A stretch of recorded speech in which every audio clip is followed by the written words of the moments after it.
महाराष्ट्र राज्याचे माजी राज्यमंत्री, इंदापूर तालुक्याचे कार्यसम्राट आमदार माननीय श्री दत्तात्रय मामा भरणे आणि कृषी उत्पन्न बाजार समितीचे विद्यमान संचालक मधुकर मामा भरणे यांचा वाढदिवस माळवाडी या ठिकाणी साजरा करण्यात आला। आपल्या नेत्यावरती असणार प्रेम, नेत्याच्या वाढदिवसाच्या निमित्तानं दीपक रायकर आणि सागर रायकर या बंधूंनी गावातील सर्व महिला भगिनींसाठी मोफत अष्टविनायक दर्शन सोहळा खऱ्या अर्थानं हा उपक्रम राबवला। एक आगळा वेगळा आपल्या नेत्याचा वाढदिवस मोठ्या जल्लोषामध्ये उत्साहामध्ये साजरा करण्यात आला। सर्वांना अष्टविनायकांच्या दर्शनाला सर्वांना जायचंय।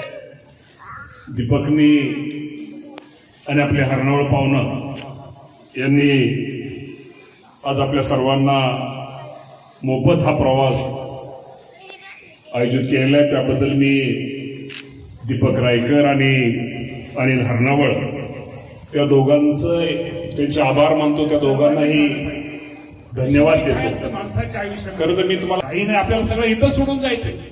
जे आहे ते लोकांना जेवढं आपल्याकडून लोकांना मदत करताय, लोकांना जेवढं सहकार्य करताय, लोकांच्या जेवढं आपण कामी पडताय, लोकांना जेवढी मदत करताय, लोकांच्या अडचणीच्या काळामध्ये सुखात तर सगळीच मदत करतात, पण जी दुःखात अडचणीच्या काळात जी माणसं आपल्याला मदत करतात ती आपली माणसं, ती आपली असतात, आपल्या जीवाभावाची असतात।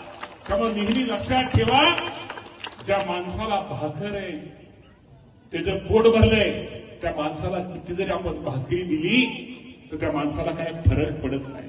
पण ज्या माणसाला भाकरीची गरज आहे, खरोखरच त्याला जेवणाची गरज आहे, त्या माणसाला जर भाकर त्याच्या वेळेस जर आपण भाकर दिली ती माणसं आपल्याला आयुष्यभर विसरत नाहीत। त्यामुळे नेहमी लक्षात ठेवा, मला सर्व यंग टीमला, सरपंच सगळ्या टीमला एक विनंती करायची, बाबांनो काम असं करा, कुठेतरी लोकांनी आपलं नाव घेतलं पाहिजे, म्हटलं पाहिजे अरे हे हा माणूस होता, ही माणसं होती, त्या लोकांनी आपल्या गावासाठी केलं, आपल्यासाठी केलं। याची फक्त बाबांनो सगळ्यांनी निश्चित प्रकारे काळजी घ्या। लोकांना उपक्रम ठीक आहे, वाढदिवस हे निमित्त आहे, परंतु या निमित्तानं आमच्या महिला भगिनी असतील, महिला भगिनीची संख्या जास्त दिसतील, थोडी प्रेरणा, एक शक्ती एक आपल्याला निश्चित प्रकारे त्या निमित्तानं मिळते। आणि शेवटी गणेशाचा आपली सुरुवातच आपल्या आयुष्यामध्ये कुठलंही काम करताना आपण गणेशाला वंदन करून करतो, आणि आज त्या गणेशाचं अष्टविनायकाचं दर्शन आपण घेताय। आपण आपल्या सगळ्यांना एक विनंती करतो, आपण ज्यावेळेस तिथं अष्टविनायकाला नतमस्तक होतात त्यावेळेस आपल्या तालुक्यासाठी, माझा तालुका, माझा जिल्हा, माझं हे राज्य, माझं गाव हे सुखी समाधानी ठेवू, इथं माणसांना चांगलं आरोग्य दे, चांगली बुद्धी दे, हे पण बाबांना आमचं आपलं सगळ्यांचं साकडं घाला। दुष्काळ आहे, लवकर पाऊस पडू दे, जेणेकरून माझ्या इथला शेतकरी असेल, माझी इंदापूरची बाजारपेठ असेल, तिथं सगळं बाकी सगळं मनासारखं होईल, याशी परमेश्वराला आपण सगळ्यांनी प्रार्थना करूया। आपण माळवाडीकर खूप नशिबान आहात। आज तुम्हाला मी सांगतो, साधारणतः एक महिन्याभरामध्ये आपल्या पुलाचं काम तिकडे करवण्याचं चालू होईल, त्यामुळे ह्या रोडला गर्दी ही वाढणार आहे, हे लक्षात ठेवा। त्यामुळे रोडला गर्दी वाढणार आहे। आमच्या महिला भगिनी असतील, पुरुष इथं व्यवसाय, हॉटेल असतील, बाकीचे अनेक व्यवसाय तुम्हाला या निमित्तानं, कारण खूप मोठा रस्ता होणार आहे, त्यामुळे इथं आसपासच्या रस्त्याला, जमिनीला पण चांगल्या प्रकारची किंमत येणार आहे, हे बाबांनो लक्षात ठेवा। त्यामुळे तुम्हाला रोडवर जेवढं काय व्यवसाय फार आमच्या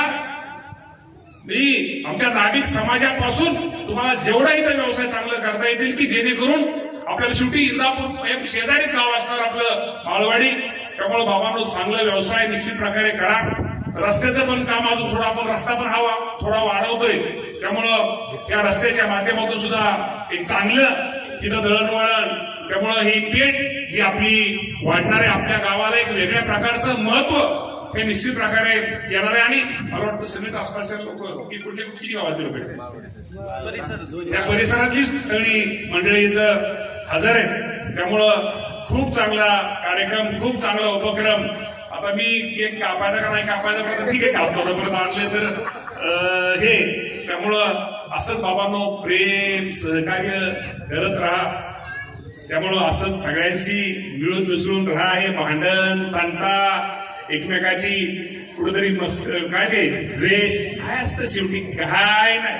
आणि शेवटी या जगामध्ये तुम्हाला हे पण सगळ्यांना सांगतो, देव तर आहेच, शेवटी ती शक्य आहे, पण या जगात आपल्या आई वडिलांपेक्षा या जगात कुणी रे मोठा नाही. आपल्याला खरंच बालाजी देव बघायचा असेल तर आपल्या वडिलांना बघा. खरं देवीचं दर्शन घ्यायचं असेल तर आपल्या आईमध्ये पहिल्यांदा बघा. अरे प्रत्येक आई वडिलांना वाटतं आमच्या वाट्याला जे दुःख आलं, अडचणी आपल्या आई वडिलांनी खूप आपल्यासाठी केलेलं आहे. कदाचित आपल्याला काही गोष्टी कळत नाही, माहिती नाही, पण प्रत्येक आई वडिलांची एकच इच्छा असते, माझ्या मुलीला जे आमच्या वाट्याला आई वडिलांना वाटतं आमच्या वाट्याला जे दुःख आलं, अडचणी आल्या, जे आम्हाला कष्ट पडलं ते आमच्या मुलीच्या वाट्याला येऊ नये, हीच प्रत्येक आई वडिलांची इच्छा असते रे बाबा. या जगात जोपर्यंत आई वडील तोपर्यंत आई वडिलांची सेवा करा. ज्या वेळेस या जगातून आपले आई वडील निघून जातील ना, त्यावेळेस आपल्याला आपल्या आई वडिलांचं महत्व कळेल रे बाबा. कुणी असू द्या एखादी आपली उपस्थित राहिले त्याबद्दल मी दीपक राईकर आणि मावडी ग्रामस्थांच्या वतीने मामांचं आभार मानतो. धन्यवाद.